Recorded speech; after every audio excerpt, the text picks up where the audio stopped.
एक आदमी ने एक बहुत ही खूबसूरत लड़की से शादी की। शादी के बाद दोनों की जिंदगी बहुत प्यार से गुजर रही थी। वह उसे बहुत चाहता था और उसकी खूबसूरती की हमेशा तारीफ किया करता था। लेकिन कुछ महीनों के बाद लड़की चर्म रोग स्किन डिजीज से ग्रसित हो गई और धीरे धीरे उसकी खूबसूरती जाने लगी। खुद को इस तरह देख उसके मन में डर समाने लगा कि यदि वह बदसूरत हो गई तो उसका पति उससे नफरत करने लगेगा और वह उसकी नफरत बर्दाश्त नहीं कर पाएगी। इस बीच एक दिन पति को किसी काम से शहर से बाहर जाना पड़ा। काम खत्म कर जब वह घर वापस लौट रहा था तो उसका एक्सीडेंट हो गया। एक्सीडेंट में उसने अपनी दोनों आंखें खो दी, लेकिन इसके बावजूद भी उन दोनों की जिंदगी सामान्य तरीके से आगे बढ़ती रही।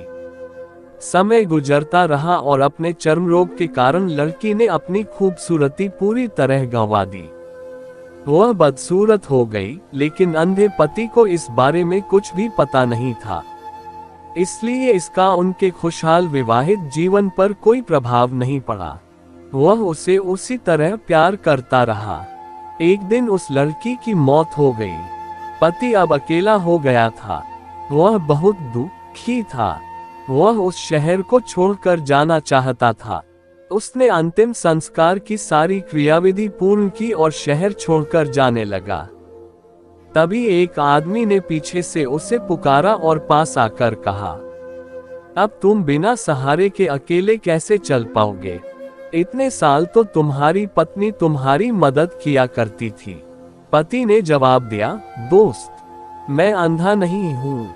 मैं बस अंधा होने का नाटक कर रहा था, क्योंकि यदि मेरी पत्नी को पता चल जाता कि मैं उसकी बदसूरती देख सकता हूँ तो यह उसे उसके रोग से ज्यादा दर्द देता। इसलिए मैंने इतने साल अंधे होने का दिखावा किया।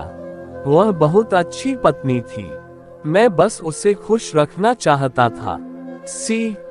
खुश रहने के लिए हमें भी एक दूसरे की कमियों के प्रति आंखें बंद कर लेनी चाहिए और उन कमियों को नजरअंदाज कर देना चाहिए।